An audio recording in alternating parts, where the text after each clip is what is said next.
you ever wanted anything so badly for so long and watched everyone around you get it while you struggled for years on end? I have. For roughly 39 years of my life, I wanted to get married and have children. Considering that I was 39 years old when I finally met my husband, you can do the math and realize that I kind of wanted this right out of the gate. It may seem young, but in my Russian Jewish culture, the first hours of life, or at least a girl's life, is just the right time to start thinking about marriage before it's too late. When I turned 19, my grandmother, whom I called Bubby, told me that I had better hurry up because soon all the good men would be gone. When Bubby heard that I was accepted to a doctoral program in psychology, she cried. But they were not happy tears, they were sad tears, because I was already 26 years old. And if I was studying for another 5 years, how would I ever meet a nice Jewish boy to marry?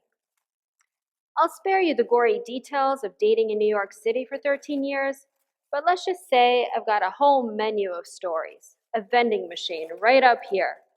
Funny stories, sad stories, crazy stories, whatever you're in the mood for, I've got it. By the time I reached 39, I started to panic. My Bubby and her friend, the internet, kept reminding me that at any minute now, I was going to become infertile. And even if I did meet a mate, I probably wouldn't be able to have children by then anyway. The single life of freedom, friends, travel, and adventure were really fun. But by that point, most of my friends were married and having children already, and I started feeling far, far left behind. One night, I broke down crying and I made a deal with God. I said, God, if you could just grant me this one thing, these two things, a husband and at least one child, I promise I will never doubt your existence again. And as a matter of fact, if my husband turns out to be really great, I might even do a bonus round and become religious like my cousins. And you know what happened then? I actually did meet my husband. I fell in love, I got married, and I had not one child, but two beautiful, healthy, amazing daughters in my 40s. Unfortunately, my Bubby was no longer alive at this point, but it certainly made my mother and the rest of my family very happy. So in the movies, this is usually the last scene, the happy ending after years of struggle. But this story isn't over yet, so you know that there's more. You know what happened after I finally achieved my plan A? Well, shortly thereafter, everything else fell apart. My husband and I had moved to Florida during my first pregnancy to be close to my mother and my stepfather. The four of us made an amazing team with the birth of my first daughter. But just as she turned 7 months old, my mother was diagnosed with stage 4 liver cancer. She died 2 months later, and my stepfather died exactly 2 months after her as he lost his battle with lymphoma. Not to mention that my father-in-law had recently passed of a brain tumor as well. Just around that time, when we had moved to Florida, I was going through so much. A big move to a new state, a new job, a new baby, and 3 back-to-back deaths of family members. Just when I really needed a support system, my best friend of 24 years stopped talking to me. She just stopped. No goodbye, no explanation. These days, that's called ghosting, which I thought was reserved for casual dating, not 24-year-long best friendships. At the same time, my husband and I were going through severe financial stress as his business had collapsed, and he started going through mysterious and scary health issues, probably from the stress of all that was happening. So how did I handle it all? Not well. Basically, I had a tantrum, but only for a few years. Remember that deal I made with God? Something about being grateful and religious? Yeah, that deal was off. I mean, whose fault was all this anyway? Who was there to blame? This force that I had believed in my whole life turned into some kind of sick, sadistic Santa Claus who gave everybody else their goodies but me. Or, more accurately, after a long delay, he gave me my goodies with one hand, but then he broke my heart with the other. And so I did what any child who Santa totally betrayed her would do. I had a tantrum. For years, I was angry and mourned everything.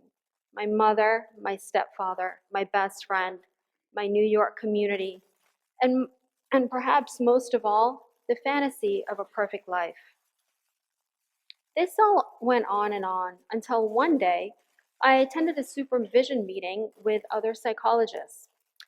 I don't remember what prompted it, but in the midst of a story, one of my colleagues shared a story about his mother. And he said, "You know, my mom always used to say, life is how you handle plan B." These 7 words shattered the self-pity, the glass walls of self-pity and anger that I had been living with for so long.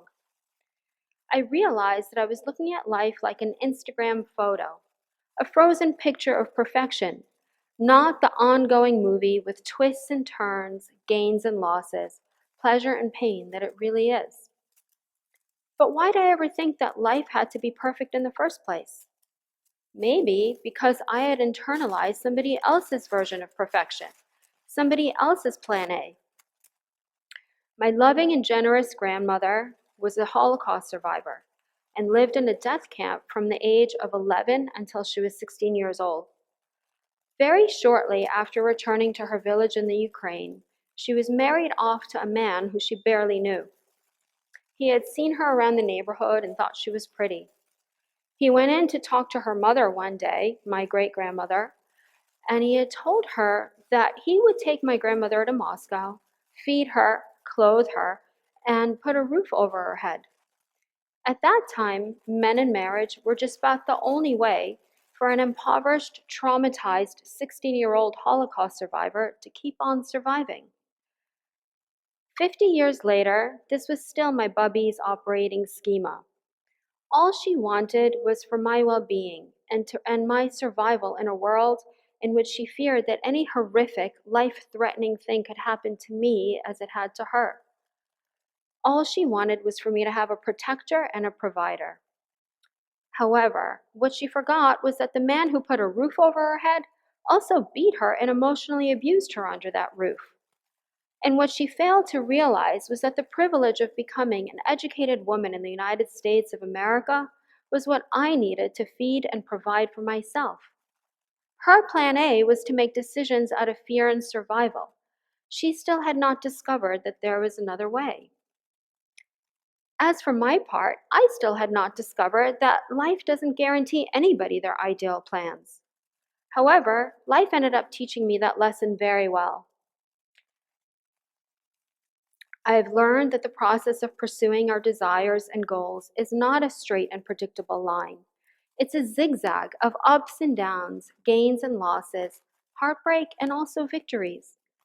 I have learned that we are here to refine ourselves, to become strong, smart, compassionate, persevering, and wise. And also to appreciate every drop of goodness that comes our way. We are here to learn how to transcend our plan Bs, and that is the only way that we can ultimately succeed. As a school psychologist, I am often in the position of being asked how to handle different challenges with kids. The perspective I have these days for kids, for grown-ups, and for myself is inextricable from my mantra, life is how you handle plan B. What I know is that we all need to be exposed to imperfection, to failed plans, and pain from an early age. And we must be taught that it is actually right and not wrong that painful things happen. We must learn how to cope with it in a healthy way. We must learn how to persevere and re-strategize so that we may see a better tomorrow. Growing up with this perspective is like a vaccine against greater illness. The illness of anxiety, of depression, and an addiction to substances that numb our pain. Part of the trouble is that when we are in pain, our minds can only see what we think we've lost. It is much more difficult to conceive of what we stand to gain in the long run. And in the long run, we will become strong, smart, and compassionate. And we will have those as gifts to give to our children, our partners, our friends, and our society. Don't get me wrong, I'll take my first choice plans any day, but when that isn't available, I know that I have what it takes to handle Plan B.